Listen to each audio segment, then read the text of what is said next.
Hello, this is Ryan Riccatelli with asnews.net and the Kiteboarder magazine, and we are here at the Orlando Surf Expo standing in the Liquid Force booth with the legendary man himself, Pat Rawson, who's been shaping some boards with Liquid Force this year. So Pat, why don't you tell us about what's going on?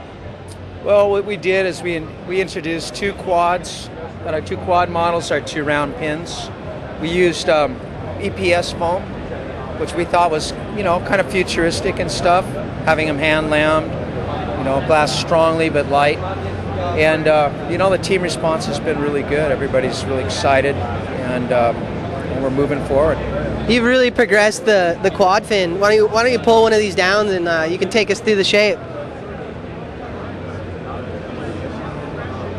This one's the 510, and with the quad fins, a lot of people don't understand how they work, but when you get two fins on the rail, you have just double the power of holding, and yet you can still tail slide the board. You don't have a center fin to really lock the board up.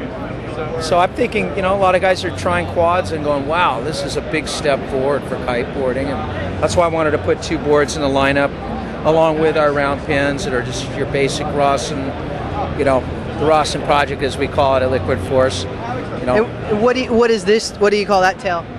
This is just an inverted diamond tail. We didn't want to do swallows because we were worried about damage or maybe somebody getting poked. So it's kind of the same effect of having the points. Here's the swallowtail, and what we did is we glued a piece in. So it's actually got a little bit more drive than a swallow. And you're, a lot of the manufacturers, they're going towards an epoxy style board. What's the real difference between like this style board versus an epoxy board? I think the main thing that I'm finding in surfing, especially because that's more my forte than making like wakeboards and stuff, is that we can put most of the weight and strength on the skin of the board, where the inside core is much lighter than a polyurethane board.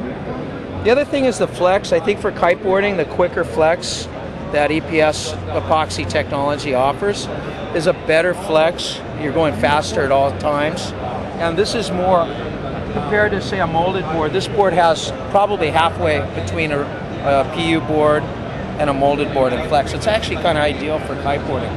Awesome. And what sizes are all these? What are the sizes that they come in? A bigger guy, 6'2", along with this 510 at our quads, and then we have a 6'1" and a 5'11" for the round pin series. So we kind of wanted to spread it out. 140-pound and maybe 185-pound guys, sort of spread that out. And what's the real difference between shaping a surfboard versus a kite surfing board? Well, they're both very technically the same as far as how they look. They are surfboards, but the kiteboard rockers I use are a little bit flatter. There's a lot of edging and a lot of trimming and stuff that we don't really have to worry about on a surfboard, but I still want the same maneuverability on the waves. So having, being powered up is a little bit different, and that's like the main adjustment. The other thing is just the rails. We keep a real thin, boxy rail with a nice edge.